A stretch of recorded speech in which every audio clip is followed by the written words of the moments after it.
Hi there, Mike here. I just want to give you some of my thoughts regarding my Audi e-tron Sportback 55. I've had the car for almost a year in a few days time. I've driven 27,000 kilometers around Norway and around Europe.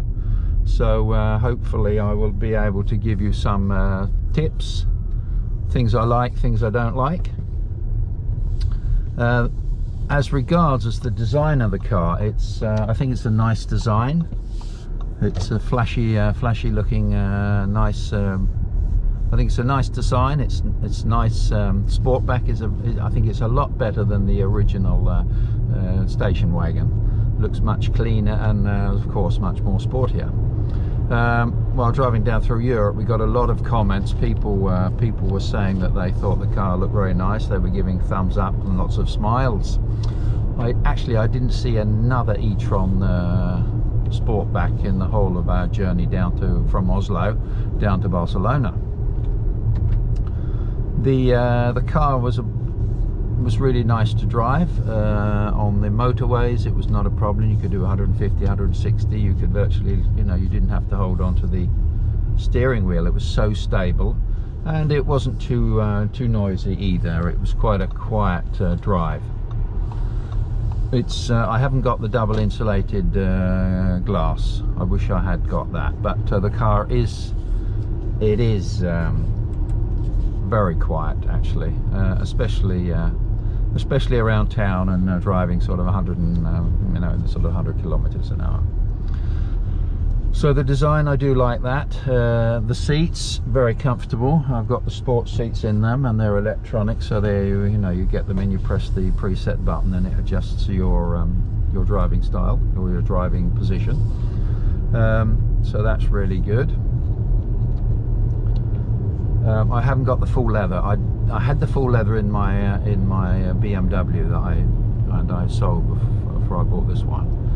And the thing with full leather seats is that you get, especially in the summer, if you've got shorts on or anything, you can burn yourself. So I've got this Alcantara in the seat here, leather on the sides and Alcantara in the middle. I do like that. It is much more preferable because it doesn't get hot and it doesn't get cold. So that is a good choice. I think I will be choosing that something like that again if I buy when I buy the next car. The driving position's very nice. The car is stable in all modes. It doesn't wallow as some people seem to think. You might wallow a bit more in comfort mode or something like that, but in sports mode it sort of stiffens up and it's very good. So the design I like. The interior on the design, the screens, I've got a nice virtual cockpit in front of me, which is all the information. I can, you can sort of scroll through map, entertainment, this kind of thing, and consumption. You can see that when you're charging, you get your information there when you're charging. The top screen on the center console, that is where the most of you can do your most sort of work with that, with choosing destinations, that kind of thing, in the GPS, or you can choose your radio stations and all that kind of thing. The bottom screen, that is virtually just for the climate control, and then it can be a touch screen to write letters, the alphabet, if you're going to search for something in your GPS. Or you can convert that to just a sort of a standard typewriter type screen. With space in the car in the front here, it's very nice. We've got the center console, so that sort of divides the cabin up a little bit. People complain that they bump their knee onto the side, but I don't find that at all actually. Perhaps I've got a more, I don't know, my knees seem to be sort of squarer to my body, or straighter to my body. But I don't find that at all. Armrests, this kind of thing, very nice, nicely adjustable for my height. So very comfortable driving position. In the back there's plenty of room. The only drawback with the Sportback, of course, is the luggage space. I mean, if you're 4 adults going sort of on a long holiday with 4 large suitcases, you wouldn't manage that. You'd have to reduce the size of the suitcase. I can just about get 2 sort of semi-large, not the largest suitcases, but quite large suitcases. I can get 2 of those and a couple of bags in there. So for 2 people, it's excellent. And I'm sure, you know, if you could, I'm sure you could sort of squeeze whatever you want into, no matter what. You always seem to manage to do that. The steering, you know, when you've got the assist on, that seems to work very nicely. I use the cruise control a lot. It reads the signs, and I've got it adjusted so that it will, you know, it will convert to the sign, the speed sign. So I've got that converted. The only thing with that, there must be in Google Maps, which Audi use, there must be sort of some deep down in somewhere there, because you know, you could be driving along in a zone of you know, a 60-mile-an-hour area, and suddenly it would boost up to perhaps 80 without reading a sign. So it might be an old sort of somewhere deep down in Google Maps that there's a speed change there. And you know, it slows down now. When I got cruise control on, it slows down. It knows the road's ahead, so it will slow down for, you know, sort of bends in the road and that kind of thing, and roundabouts. Sometimes it's a little bit, it does slow down pretty quite a lot actually, so you have to sort of oversteer or override the see, like now I'm into a speed, now it's driving, you know, it's really slow. So normally if I'm driving in something like that, I would put my foot on the pedal and just keep the speed up a bit more. So it's, I don't know whether there's any way you can adjust that. I haven't found it, I haven't really looked for it, but I shouldn't imagine there is. It might be that I've got it set on middle sort of adjustment for speed, so that might, if I put it on lower, perhaps that will have an effect, but I haven't checked that out. Mostly it's not a problem. It's just in some sort of areas, like in Norway, where they adjust the speed limit or put a new speed limit in, it seems to sort of pick up the old speed limit as well. In the road I'm driving on now, it used to be 80 and now it's 60, and that they did that this year. So what happens is it'll, you know, give you a boost suddenly for no reason, so you have to be a bit wary. Yeah, another thing I do like is that you can, well, most electric cars, you can sort of warm them up or cool them down before you start your journey. No exception here. That's possible. But yeah, there's a couple of things I wish I had as extras. One of them being a heads-up display. I had it on my previous car, but I haven't got it on this one. I don't know why I didn't choose it. I must have been asleep at the time, but I do miss that. So I would definitely have a heads-up display. It's much better to use a heads-up display when you're in sort of you know, areas you're really in, not you don't know where you're going at all really. You're really reliable on the GPS. Then it's nice to see it up in front of you instead of having to sort of divert your eyes from the road to look down. Other features I would have had perhaps you know, something like the roof. I would have had that in black instead of the standard sort of chalk colour, so I would have blackened that out. I did have black details on the outside of the car put on. I changed I put on the blue paint, and I put black details on, so that looks nice, especially with the black rims I've got on my summer tyres. At the moment I've got the ordinary 5-spoke aluminium tyres, wheels, so that's okay for winter. I'm not too worried about that. Things I do not like where the charging port is. I think that is on the wrong side. I find it quite awkward in some places when you want to charge. It sort of seems to be difficult really when it is there. I would have much preferred it sort of at one corner, especially perhaps at the back, because then it, you know, you don't have to You don't have to stretch the cable so long. I find that I have to stretch the cable quite a long way sometimes when I want to charge, especially if there's only one charger available. I'll have to drag the cable over the bonnet, which you don't want to do, so I sort of have to put a jacket or a jumper so it doesn't scratch the paint. Had it been on a corner, it would have been much easier, but it's sort of in nearly at the middle of the car. I don't know why they've decided to put it there. There's absolutely no reason for it. I mean, you can put it anywhere really, I'm sure, but I can live with that for the time being. Other things that I don't like, the charging port, that although it's operated electrically, I have had issues where the ice has sort of frozen it shut, so I've had an issue with that. Fortunately only at home, not while I'm out sort of traveling, so that could be quite nasty if it was really, especially you get the sort of rain and then it will freeze. Especially in Norway, you get that, perhaps once or twice a year where it'll rain and then the rain will freeze onto the car. So your car is sort of cocooned into a sheet of ice. So that perhaps should have been heated.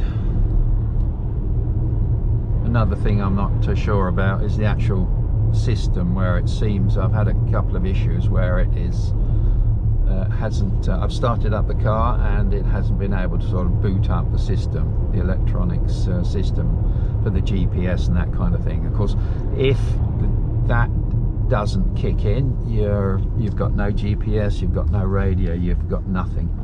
So that is annoying. That's had a couple. When I first got the car, I had it for a couple of months, and then it started to sort of malfunctions. So I put that in and they upgraded, and then it worked fine, and it's been working fine, for the last 7-8 months. But now in this last month I've had a couple of issues with that, where it hasn't quite managed to kick in.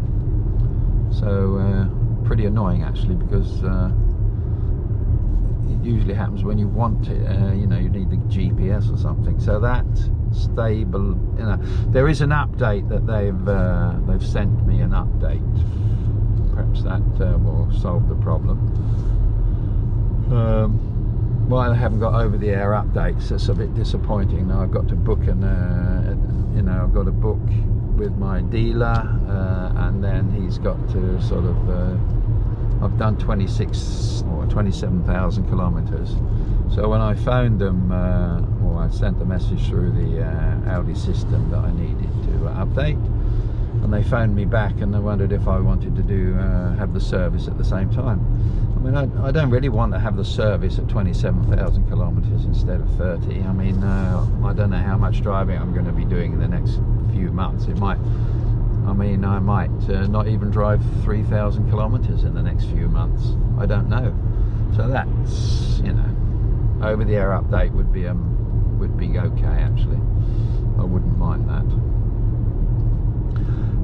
Any other bad issues with the car? No, I quite like the car. People complained about the view at the back, but I think it's okay. I've got a 360 camera view, and I do like that. That's very nice when you're parking. You can see all around the car, and you can see clearly as well, because the cameras are high quality. So that is also very good. Would I choose the car again? Yeah, probably. With a few extras, I would put some different options on. I've got the largest battery pack, so I've got the largest range. The range is fine really. I don't find it too stressful.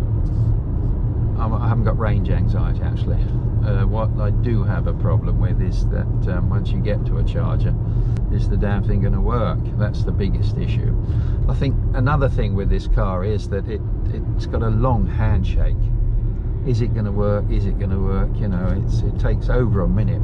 I know a minute's not a long time, but when you're standing there waiting to have, if you're going to manage to get a charge, that is a long time. So that should be quicker than that. I mean, a handshake should be quite instant. And I have found also that some of the connections, you have to hold. You ring up. I've had issues with Ionity in Norway and can't sort of start, and I've rang the helpline and they say, well, ask what car I've got. I tell them, and then they say, okay, we'll hold they push it in and hold it there while it handshakes. Push the connector in and hold it there. So obviously that is an issue with the Audi e-tron. Whether it's an issue with the GT, I don't know. I haven't heard of that. That seems to be a better solution. Perhaps it's a different quality of the actual unit. Performance, yes, it's fast enough for me. It's 0 to 60 or 60 miles an hour or 100 kilometers is 5.7 seconds. I don't find that too slow. I think that's plenty for me. Nice to get when you've got if you need to sort of drive overtake cars, there's plenty of power available just to sort of zip through and pass them quite nicely. So that's good. The power is good, the acceleration is excellent, stability is great, noise level is great, the audio system in the car is fine. I've got the standard system, which is fine. As regards the consumption is quite high. It's a heavy car, and I've got 21-inch wheels. Yeah, 21-inch wheels. So that obviously doesn't help with consumption. Yeah, I drove down through Spain, and the consumption wasn't too bad, I didn't think. On the motorway you're going to use a bit more, so I don't think that was too bad really, the consumption I had there. Of course I used virtually exclusively Ionity, and I do have an e-tron card. That's the card there. Absolutely fine. It worked very well, and prices were excellent. It was cheaper than a lot of other providers, so that was good. I have got the not the city, I have got the transit deal, and I'm going to keep that. So that is good. The GPS system, I would like to have seen a better GPS system so that I could choose which chargers I wanted to go to. And the car would sort of preheat or pre-cool towards that charger. I don't know whether that how that works at the moment, but I remember last winter when it was -20, I didn't have a chance to preheat the car up in the Norwegian mountains, and it was -20 overnight, so the battery was really cold. I had plenty of juice in the car, so that wasn't a problem. I plotted in a charging station, Ionity charging station, which was about an hour drive away. So I thought that I could manage to get some heat into the battery before I got there, or the car would preheat. Well, neither of that happened, none of that happened. So whether the car thought that was just a final destination and didn't bother to preheat the battery or not, I don't know. But the speed I got off the chargers at the Ionity there was 44 kilowatts. So the battery must have been really cold. So that was a bit of a letdown there. The next place I drove to, much better. Obviously the battery got warmed up, so I got the normal sort of charging speed up to 150 there. So that was excellent. So if you've got low temperatures, do try and sort of preheat the car. That obviously will help. I knew that I should have done, and I just didn't have any possibility to do that. Generally, consumption it's okay. It's not the most efficient car in the world, but I knew that when I bought the car. The car, they say, is good for just over 400 kilometers. I haven't really checked it. When I've charged the car, the most I've ever seen from sort of overnight charging to 100% is about just under 400, so 300 and I think it was 89 kilometers. So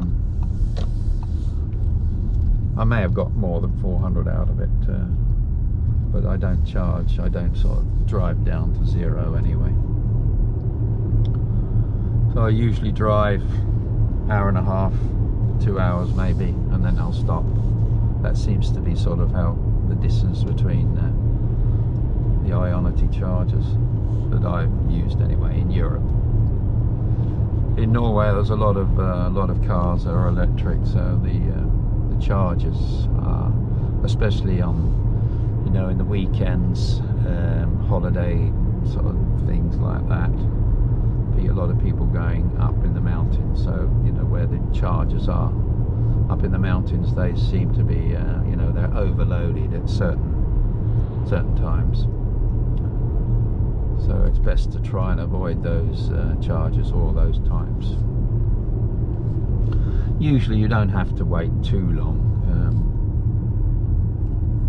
You know, on a normal sort of evening driving up in the mountains, I've had to sort of wait sort of 10 minutes, 15 minutes at the most, really. Driving down through Europe, the only time I had to sort of wait was I had to wait once in northern France. There was a big shopping centre there, and I think there was 4 Ionity chargers of the Rapid and 1 high speed, but I probably didn't have to wait more than about a quarter of an hour there either. But there was obviously a hub, because there were Belgians, English and Dutch people charging, so they were charging. I had to wait, and I managed to get on there, and decided we were going to go and buy some wine to take back home with us. Before we'd finished, I had to run back to the car and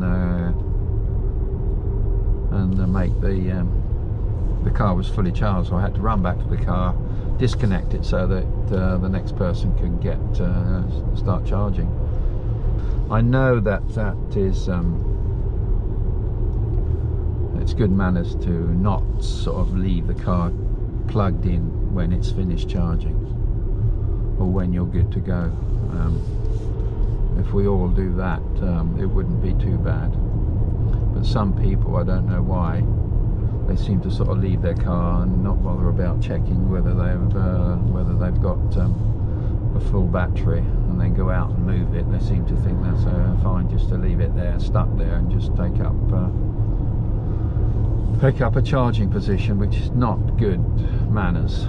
So hopefully people will learn. So I've seen some of these chargers, they'll charge you for per minute, which is, I think it's okay. It sounds a bit drastic, but I think that's a good system. Where if people leave their car, I mean, if the car's finished up to 100% and then they don't move it, they should be really stung. You know, I mean, they could make sort of €1 a minute in an extra fee. And that would make people make sure that they move their car. Some places you do have a 2-hour time limit. Fair enough, that's okay. But people should just move away. So I think we'll wrap it up there. Thanks for watching, and please subscribe, give it a thumbs up, and leave any comments. If you have any comments, leave them below and I'll get back to you. So that's it for now. Thanks for watching, and look out for our next video. Thanks, bye.